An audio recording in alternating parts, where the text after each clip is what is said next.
बेटा यहाँ पे हम जो क्लास में हमने टॉपिक्स पढ़ाए उसी का शॉर्ट में रिकैप दे रहा हूँ, रिवीजन दे रहा हूँ। अगर हमें 2x2 डिटर्मिनेंट दिया होता है तो उसको सॉल्व करने का सिंपल तरीका है, ए को हम डी से मल्टीप्लाई करेंगे, बी को सी से मल्टीप्लाई करके minus A D minus B C. अगर हमारे पास 3x3 डिटर्मिनेंट है तो किसी भी रो के अलॉन्ग एक्सपैंड करेंगे। जैसे फर्स्ट रो के लिए किया तो a1 को उसके कोफैक्टर से मल्टीप्लाई किया, a2 को उसके कोफैक्टर से, a3 को उसके कोफैक्टर से, और फिर ऐड कर दिया। किसी भी कोफैक्टर निकालने के लिए माइनर की हेल्प से किया जाता है, -1 की पावर आई प्लस जे इंटू एम आई जे। आई रो नंबर के लिए होता है, जे कॉलम नंबर के लिए होता है, और ये फॉर्मूले से हम सॉल्व कर सकते हैं। सैरस रूल, कभी जब भी हम 3x3 डिटर्मिनेंट निकालना चाहते हैं तो हमारे पास ये हमने 3x3 लिखा, उसके बाद जो पहले दो कॉलम्स हैं उनको दोबारा लिखते हैं, पहले दो कॉलम्स को हम दोबारा लिखते हैं, उसके बाद डायगनली ऐसे मल्टीप्लाई करते हैं एलिमेंट्स को, तो उससे हमारे पास ये 3 टर्म्स आते हैं। इधर भी डायगनली लेफ्ट में भी हम मल्टीप्लाई करते हैं, उधर से भी 3 टर्म्स आते हैं।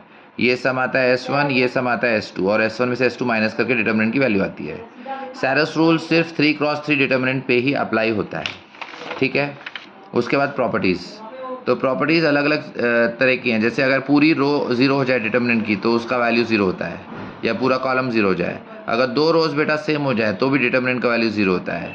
अगर हम कोई 2 रोज़ को इंटरचेंज करते हैं, जैसे फर्स्ट को सेकंड की जगह रखो, सेकंड को फर्स्ट की जगह, तो माइनस बाहर आता है, इंटरचेंज से नेगेटिव साइन बाहर आता है। ट्रांसपोज, अगर हम रोज़ और कॉलम्स को इंटरचेंज करते हैं तो डिटर्मिनेंट की वैल्यू पर कोई इफेक्ट नहीं आता और उसे ट्रांसपोज बोलते हैं। ट्रायंगल प्रॉपर्टी, अगर डायगोनल के एक तरफ के एलिमेंट सारे 0 हो जाएं तो डायगोनल के प्रोडक्ट से हमें डिटर्मिनेंट का वैल्यू मिलता है।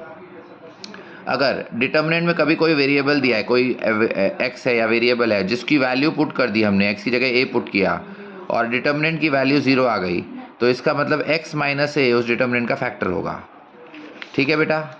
ये सब मैं क्लास में पढ़ा चुका हूँ, बट ये रिकैप चल रहा है, रिवीजन चल रहा है। अगर कोई मैट्रिक्स है स्क्यू सिमेट्रिक जिसका ऑर्डर ऑड है तो उसके डिटर्मिनेंट की वैल्यू 0 होती है। अब स्क्यू सिमेट्रिक का मतलब क्या होता है बेटा, जब ए आई जे लिया तो माइनस ए जे आई है, मतलब कि डायगोनल के अबाउट एलिमेंट्स का साइन चेंज होगा, 1 का -1, -2 का 2, -3 का 3, और डायगोनल के सारे एलिमेंट 0 होते हैं, तो ऐसे में हम उसे स्क्यू सिमेट्रिक बोलते हैं। ऑड ऑर्डर में डिटर्मिनेंट 0 होता है।